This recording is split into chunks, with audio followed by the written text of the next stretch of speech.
yesterday's the big news. Clay Helton relieved of duties. And I want to say this first, and I know we've been saying it for 6 years, but I do want to say it since he is officially fired. Not a better man in college football. And that's why he held on to this job so long. I know it's frustrating because it gets overstated. Like that's what everyone said. Oh, great guy, bad coach. But with what USC has gone through in the past, with turmoil, with disintegrity, with getting the modern day death penalty, essentially, they needed time to get things on track again.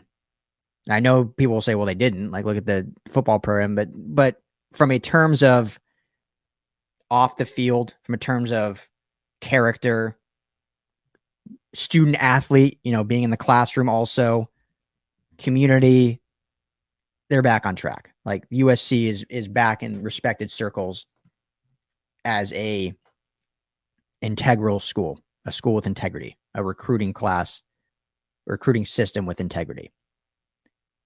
It just never matriculated to wins. And, Helton at some schools, that standard was fine.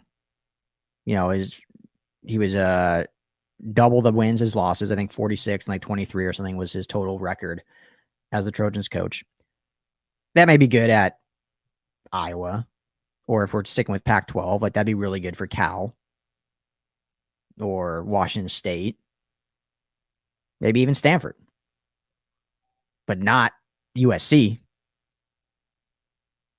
Definitely not the University of Southern California, that shouldn't just be striving for Pac-12 championships every year, should be striving to be in that college football playoff.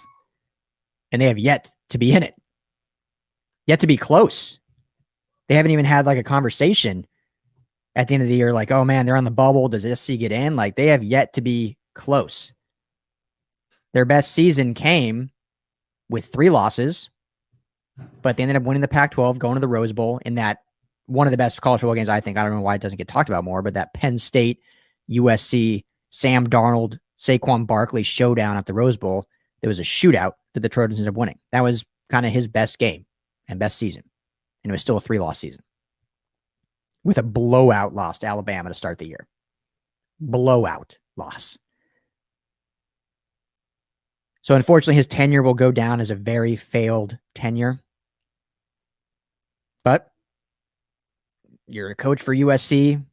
You've got a microscope on you. You've got to win. So I'm sure he will go on elsewhere, whether it's as a head coach at a smaller program or as a coordinator, and still have success. Again, when you're a guy of the character and quality he is, you're going to bounce back on your feet. So, hey, we wish nothing but the best for Clay Helton. It was time. It was time for a while. So this is the absolutely right move. It came too late. It should have just came after last season. They should have just started fresh going into 2021. I know they went 5-0 in conference, but they got beat pretty bad by Oregon in that conference championship game. And that should have been enough. It's hard to fire a coach when you go, 5-1 and just lose the last game. It seems knee-jerk. But from everything we knew from the 6 years prior, or the 5 years prior, and then plus last year, the 6th year, that should have been enough to say, you know what, let's go in a different direction. But it's hard too when they just brought in a really good recruiting class, and you're in those living rooms and you're the guy.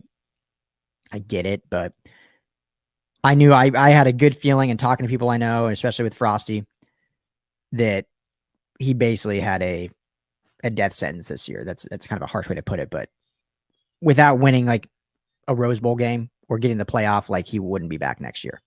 Now, many people thought he would survive this season regardless, but after Saturday's debacle and just the same old song and dance, it was time.